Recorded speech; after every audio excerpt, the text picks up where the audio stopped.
Dans un documentaire à propos des moulins sur la Dyle, je m'étais limité à ceux situés entre Limal et Wavre.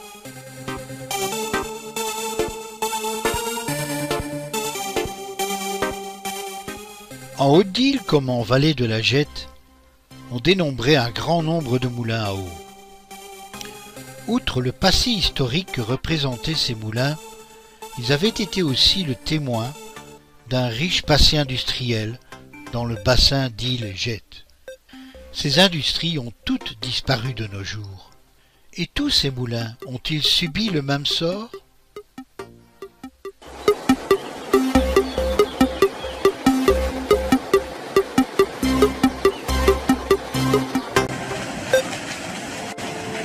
Apparaissant comme des ruisseaux sans importance, sans histoire, certains affluents de la Dyle et la Gette deviennent sources rares et riches pour notre patrimoine grâce à l'existence des moulins.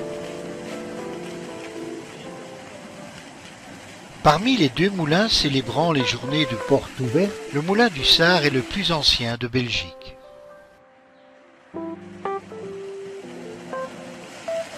Il est le plus connu, il date de 1238 et le propriétaire actuel Daniel Dussart et son épouse l'ont remis en fonction avec l'équipement original.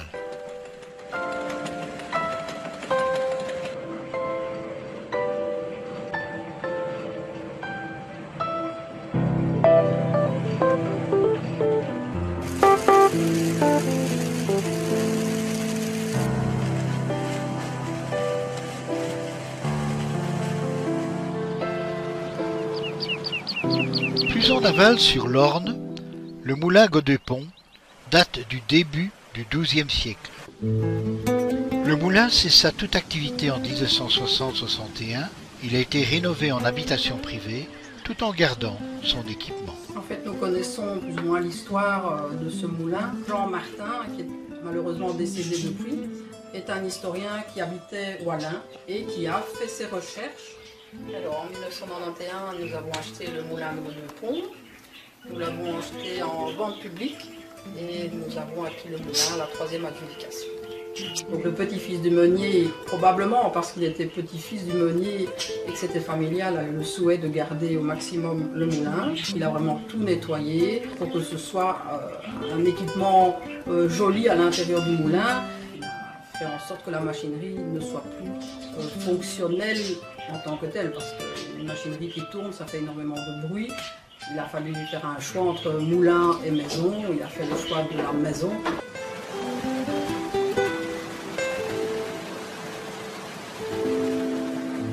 La présence d'eau était un critère déterminant dans le choix du site d'une abbaye.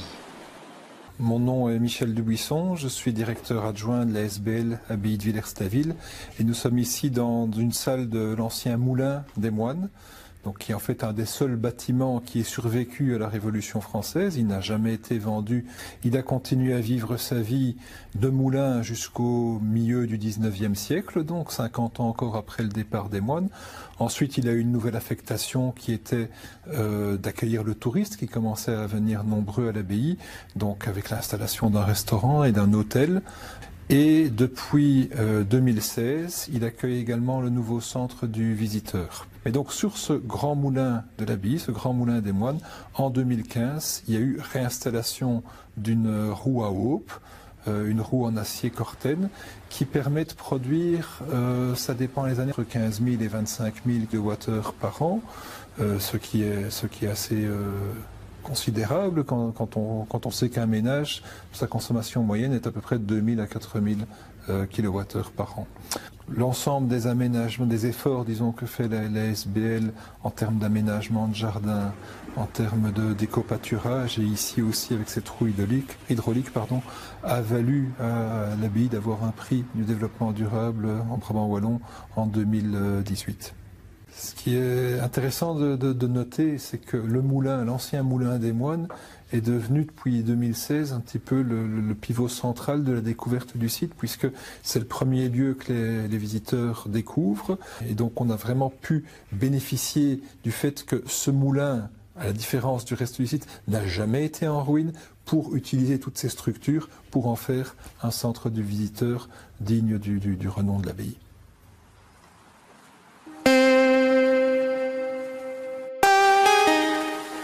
Avec un réseau hydrographique parmi les plus denses au monde, la Wallonie et notre province possèdent un atout indéniable, comme le confirme Marc Bastin, député provincial. Bon ben, voilà, d'abord, merci évidemment de faire ce reportage sur les moulins qui ont, à notre avis, une importance non cachée et non dissimulée pour les cours d'eau. Alors, moi je voudrais quand même simplement vous expliquer très rapidement en quoi consiste le rôle des provinces au niveau des cours d'eau, parce que c'est vrai que c'est parfois un petit peu compliqué pour le commun des mortels de s'y retrouver dans la gestion. Donc très rapidement, la province gère les cours d'eau de deuxième catégorie, les régions, les cours d'eau de première catégorie, et les communes, les cours d'eau de troisième catégorie. Donc notre rôle, c'est évidemment de gérer les cours d'eau de deuxième catégorie, de les gérer bien entendu au niveau de l'entretien, et ça c'est le service de Jocelyne Kerkhoff qui s'en occupe, tout ce qui est entretien, tout ce qui est curage, tout ce qui est entretien des berges, vérification des ouvrages d'art, c'est le volet entretien. Et puis alors il y a l'autre volet, qui est le volet lutte contre les inondations. Nous, à notre niveau, c'est vraiment la réalisation d'ouvrages d'art sur des cours d'eau de deuxième, voire de deuxième catégorie, ce qu'on appelle les ZIT et les ZEC, donc les zones d'immersion temporaire et les zones d'expansion de crue, qui permettent, pour faire simple, de retenir les eaux par des berges et de les retenir de manière importante. On parle de bassins d'orage qui vont de 15 000 à 100 000 mètres cubes et il n'y a pas de limite finalement à cette rétention. Voilà le rôle essentiel de la province. Je ne voudrais pas être trop long parce que ce qui va être intéressant, c'est évidemment les aspects très techniques liés directement au moulin. Je vais simplement faire une petite parenthèse par rapport à ça, c'est que, évidemment, historiquement, les moulins ont eu un rôle au niveau de la régulation. Et plus on a finalement d'endroits des régulations d'inondation répartis sur nos 400 km de cours d'eau de deuxième catégorie, mais au plus finalement on va diminuer ce risque d'inondation. Donc je fais directement la transition avec cet aspect moulin qui est pour nous important, outre effectivement l'aspect patrimonial qui est indéniable, outre l'aspect économique puisqu'il est en production d'énergie, c'est évidemment pour nous quelque chose d'important. Au niveau du contrat rivière, puisque j'ai la chance aussi d'être président du contrat rivière, nous avons aussi cette volonté de promotionner. On a eu une journée d'études d'ailleurs réservée à cette explication de la réflexion et de la réalisation des moulins sur les cours d'eau et l'aspect hydroélectrique, l'énergie hydroélectrique est évidemment une des sources d'énergie renouvelable dont bien entendu nous avons besoin. Voilà, Jocelyne Kerkhoff, je suis coordinatrice de la cellule d'hydrologie qui traite de toutes les questions liées à l'eau à la province, que ce soit la gestion des cours d'eau, la gestion des inondations, la délivrance d'avis, d'autorisations, le contact avec les riverains, les recommandations. Mais donc la région wallonne gère les cours d'eau de première catégorie, donc les grands cours d'eau, et nous gérons les cours d'eau de deuxième catégorie. Et aussi un aspect de notre travail, c'est tout ce qui est accompagnement des communes. C'est cela. Qui gère les petits cours d'eau communaux, et donc tout ça avec un support technique administratif de la province. Donc il y a quelque part un homologue local région wallonne avec qui nous travaillons évidemment la main dans la main, puisque nos cours d'eau se rejettent dans les leurs. Quelqu'un qui veut installer ou rénover un moulin dans le Brabant wallon, le long de la Dyle, le long de la Jette, c'est d'abord un contact avec vous? L'idéal, ce serait évidemment un contact d'abord avec nous. Malheureusement, ça se passe rarement comme ça. C'est-à-dire que les gens de prime abord ne vont pas s'adresser à l'administration parce qu'il y a d'abord une méfiance certaine vis-à-vis de l'administration. Et en plus, les gens considèrent qu'ils sont chez eux, que cet ouvrage leur appartient, et donc de prime abord, ils ne voient pas pourquoi ils devraient demander l'autorisation pour remettre en activité une installation qui se trouve chez eux. En tout cas, nous n'avons pas d'aide financière.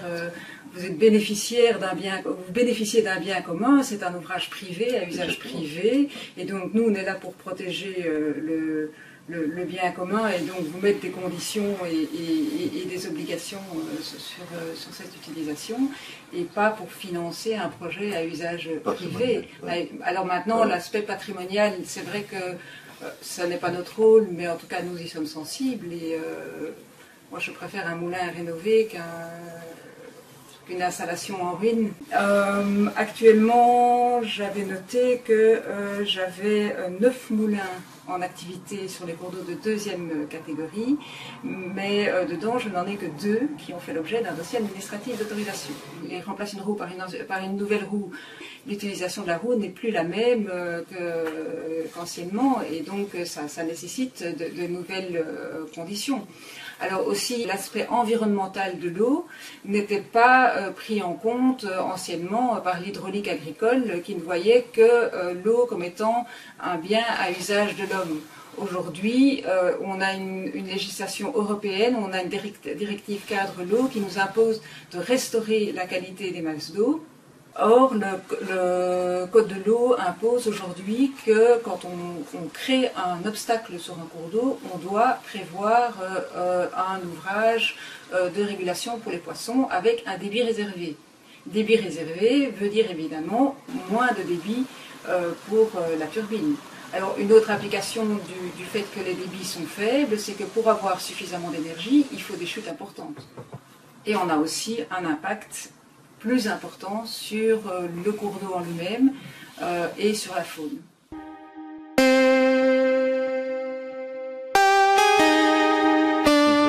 Au centre Jodogne, probablement c'était un des premiers moulins sur cette partie de la Jette qui servait le centre et le château de Jodogne.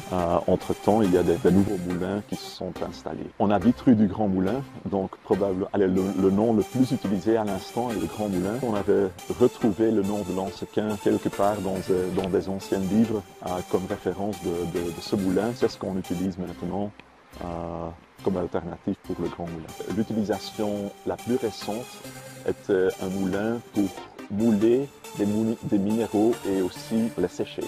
Et ces minéraux étaient utilisés comme colorants dans l'industrie papetière. On a décidé de ne pas restaurer cette turbine, mais de mettre une nouvelle turbine tout près de la vanne. Elle est maintenant opérationnelle en plein régime depuis 1 an et 1 an et demi. Ce sont des turbines en fonte, donc ils sont très durables et de telle manière on estime une durée de vie de 50 ans ou plus.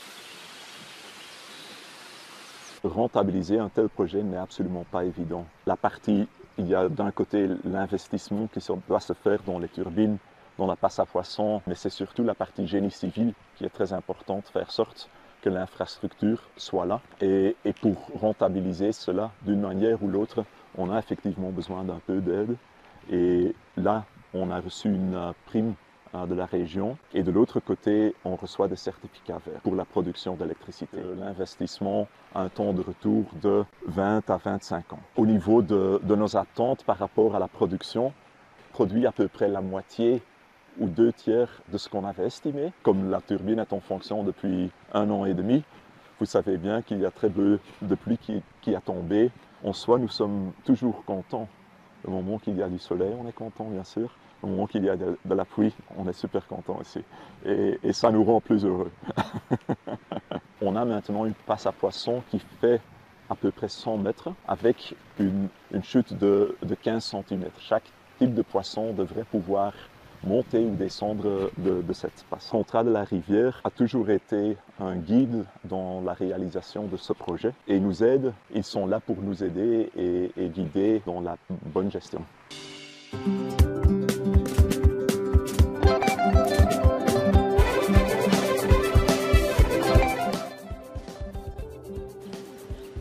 Bonjour, voilà, vous êtes au château de l'Arglisière qui est situé à Jodogne.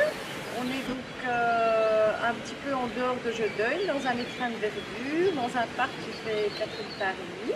Au départ, c'était la seconde résidence du notaire Charlot de Jodogne. Nous, on a racheté le château en 2010. Dans le château mais on a quelques petites salles de conférence et 17 chambres doubles. Et dans la grande partie qui est la métairie, là vous avez 2 grandes salles pour des conférences ou des événements privés ou publics.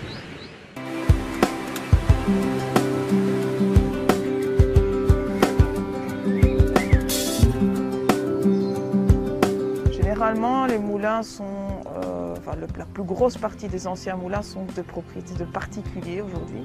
Et donc, l'initiative vient du particulier à la base qui désire quelque part faire revivre une partie de l'histoire de son bâtiment en exploitant à nouveau la force de l'eau, la force motrice de l'eau. En hydroénergie, il n'y a pas un projet, un projet ne ressemble pas à un autre. C'est vraiment on doit travailler avec du pied sur porte. Ici, c'est assez remarquable. Donc, M. Vossen nous signalait que le projet a été plié en 9 mois et que ça tournait après 9 mois. C'est un délai qui est vraiment remarquable à ce niveau. Et donc moi, je ne suis pas intervenue, je suis juste venue par la suite parce que le projet, je trouve qu'il a un côté très intéressant parce que le château aujourd'hui est autonome en énergie, c'est-à-dire que la roue produit de l'ordre de 60 000 kWh par an. Il y a ici une consommation électrique pure pour de l'éclairage, etc., de l'ordre de 15 000 kWh, donc pour les salles de séminaire, de réception, etc. Et donc il y a un surplus, mais à un prix très faible. Et donc pour rentabiliser au mieux l'installation, M. Vossen a fait le choix d'installer des pompes à chaleur. Et donc c'est un moyen efficace de valoriser cette électricité. Donc il y a une bonne corrélation entre la production de la roue et les besoins de la pompe à chaleur.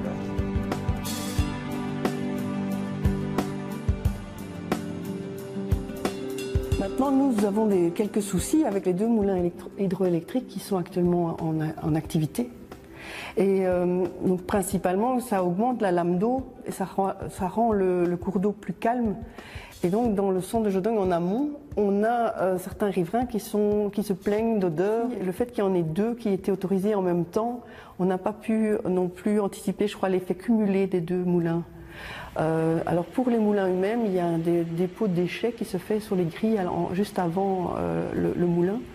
Et on voit certaines pollutions d'huile ou de graisse qui viennent s'accumuler en bord de ces moulins. Il y a des effets aussi au niveau des inondations, parce qu'en fait au niveau des moulins, en général, il y avait un bief de partage avec un flux d'eau qui partait pour réguler le débit qui arrivait au moulin. Et certains endroits, du coup, on a des effets de bouchons et des effets de freins qui provoquent alors peut-être une inondation juste en amont de ce barrage artificiel. Et en matière d'eau, le thème des inondations est un thème assez important ici à Jodogne, parce qu'on a eu quand même quelques épisodes importants. Donc mon rôle en tant qu'éco-conseillère, c'est de voir comment réduire ces risques en imaginant des projets en collaboration avec les gestionnaires de cours d'eau. Une grande zone d'expansion de crues a été créée à Jodogne Souveraine avec un barrage qui provoque la sortie des eaux à un endroit en amont de Jodogne, mais cet endroit a beaucoup moins de risques pour la population puisque c'est prévu, c'est organisé. Voilà, mais donc ça a été réalisé par la région wallonne. Et donc on a aussi un aspect qui est le passage des poissons. Et donc avec les barrages et les moulins, on doit se concevoir des systèmes de remontée des poissons, soit par des passes à poissons, comme il y a ici au Grand Moulin. Et à Zétrudmé principalement, c'est un aménagement qui a été fait pour faciliter le passage des poissons. Donc on a eu un travail avec la région wallonne, qui est le gestionnaire du cours d'eau, pour mettre des enrochements. Donc par tous ces enrochements, on a réussi à changer un peu le fonctionnement local pour qu'il y ait toujours de l'eau qui parte vers la vieille jette, mais en même temps qu'on ait moins ces problèmes d'envasement au niveau du moulin. En plus, au niveau biodiversité, c'est très intéressant parce que tous ces rochers vont servir de zone de frayage pour les poissons et vont permettre aux poissons donc que les œufs soient bien cachés et qu'ils puissent mieux se reproduire.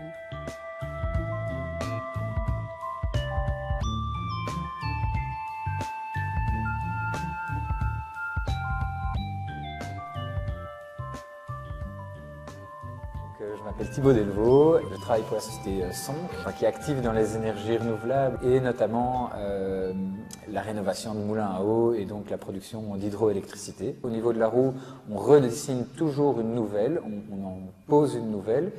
Donc c'est une machine moderne avec des précisions mécaniques modernes, avec des techniques de montage modernes, mais toujours avec un aspect rustique et ancien pour vraiment garder l'esprit évidemment du site. Donc on a notre atelier d'assemblage chez nous pour assembler une partie. On préassemble les parties mécaniques centrales autour de l'axe. Et puis avec une grue, on dépose l'axe sur le site. Et puis tout le reste, donc on rajoute les rayons, les jantes, les augets. Donc sur le bassin de la Dyle et la Jette, il y a en fait énormément d'anciens moulins. On a regardé à la grosse louche, il y a une centaine d'anciens moulins sur le bassin de la Dyle et de la Jette. Et sur cette centaine de potentielles restaurations, il y a 6 ou 7 sites qui sont déjà équipés.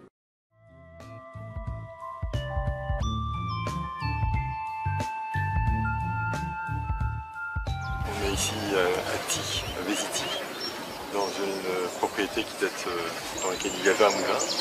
On est en train de remettre en marche ce moulin. Le clou de jauge se trouve toujours, donc on voit la hauteur d'eau maximale qui doit être retenue. Donc c'est ce bief-là qu'on va réalimenter. Et donc on a tout rasé, on a reconstruit un bâtiment et puis on va replacer toute la machinerie, la roue, ainsi que 2 vannes. Donc une qui se trouve, comme je vous l'ai dit, à la bifurcation entre le primaire et le bief, et une autre qui permettra de réguler aussi le débit. On savait que c'était un moulin avant et on voulait a priori remettre le moulin en fonction. On a vraiment commencé les démarches en 2011 et tout a été fini en 2017 du moulin. Donc les principales sociétés qui nous ont aidés à construire au niveau de l'hydroélectricité, c'est une société principale qui s'appelle Son Consult, qui est basée à Anuc, en Wallonie, mais qui s'est mis depuis 3-4 ans à fabriquer des roues sur mesure, des roues de moulin. Dans le cadre du moulin de Ty, on a rencontré le client, M. Gosselin en l'occurrence. Quand on arrive chez un client comme ça, on s'occupe de la partie technique. On va faire un mesurage pour pouvoir définir les différents niveaux d'eau, les hauteurs de chute disponibles, tout ce genre de choses liées au site en particulier. La vanne de régulation sur la rivière est à 400 mètres du bâtiment où la roue a été installée. Du coup, un des défis était déjà de pouvoir gérer cette vanne à distance. Au niveau technique, il y avait quelques défis. L'installation de mesures de niveau dans la rivière permet vraiment d'améliorer la gestion de la rivière. C'est nous qui mettons en place ce système via une sonde de pression qui mesure en fait un niveau d'eau. Le système prend des décisions automatiquement pour éviter les inondations, pour éviter pour arrêter la roue de manière rapide si c'est nécessaire.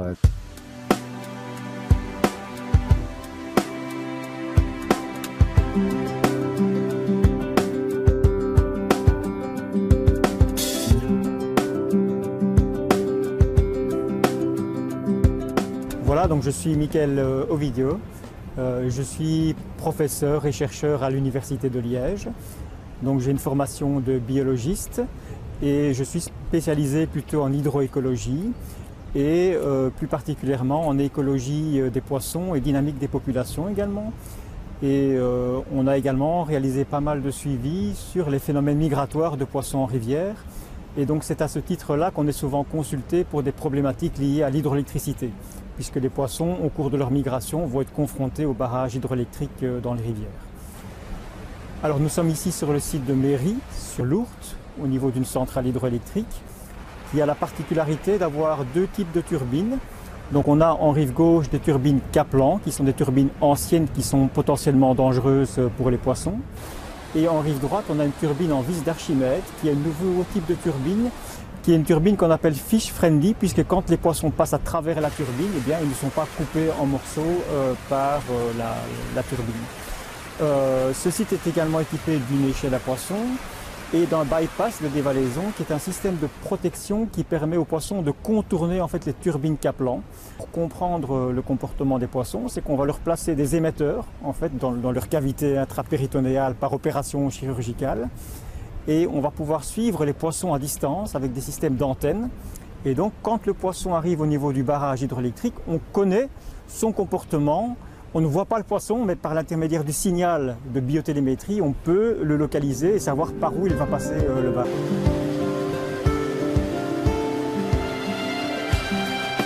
En l'hydroénergie est la filière, je vais dire, a été la filière pionnière en énergie renouvelable en Wallonie.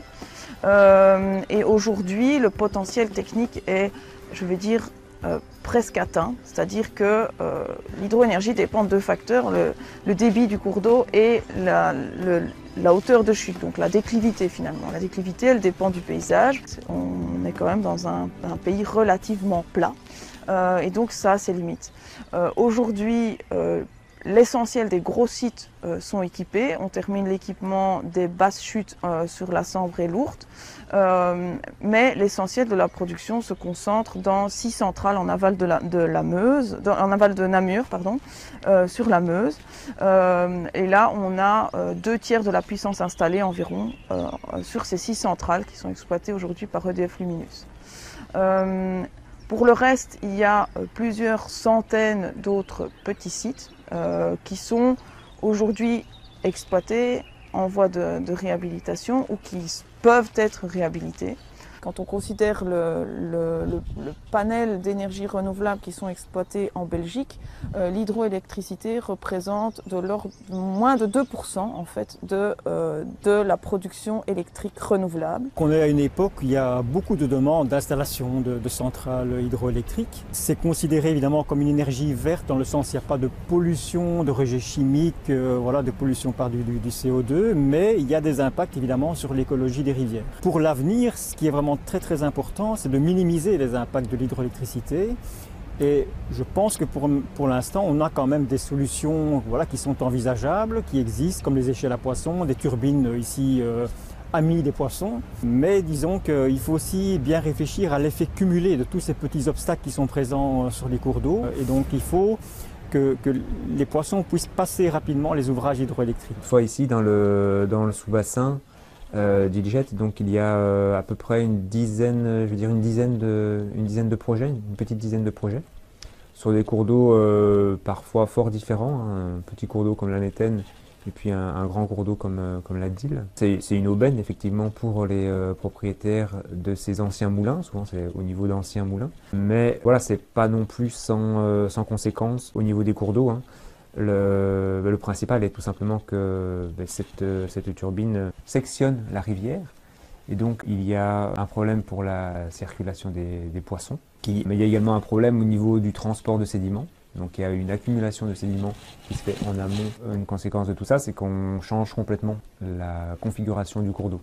Sur l'Orne, donc en traversée d'agglomération, une augmentation d'eau qui est assez importante. Et on passe ici d'un cours d'eau donc assez rapide à un cours d'eau extrêmement lent.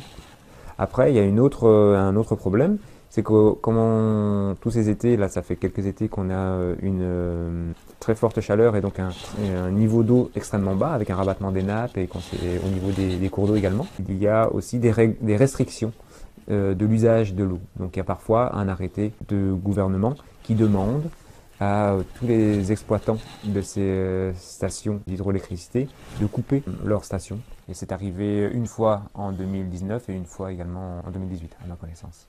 Alors après, il faudra cadrer ces volontés-là, c'est en bonne voie, pour que l'effet négatif sur le cours d'eau soit le moindre possible. Donc, avec un impact qui se répercute loin en amont. Donc on peut imaginer que au cours du temps ici, tout cela, disons, demandera une régulation, demandera une gestion, demandera votre intervention et que cette intervention sera, disons, acceptée dans un avenir, je dirais, plus ou moins proche, quoi. Je pense qu'on va aller, et c'est une très très bonne chose, de plus en plus vers le développement d'énergies renouvelables. L'hydroélectrique, évidemment, est une énergie qui est une énergie permanente. Mais c'est vrai, je le répète, ça doit faire l'objet d'un dialogue parce que je ne prends que l'aspect réfection des berges. Et cet aspect réfection des berges, eh bien, est certainement impacté par le fait qu'on installe un moulin. Tout ça sont des éléments qui doivent faire partie, et vous l'avez dit, d'un dialogue, je dirais, beaucoup plus effectif entre l'autorité et qu'il n'y ait pas cette crainte de l'administration. On ne va surtout rien dire parce qu'on va nous interdire. Et alors rien de tel. L'autorisation, elle n'est pas vraiment pour mettre la main sur le projet. L'autorisation, elle est justement pour prévoir toutes ces choses-là.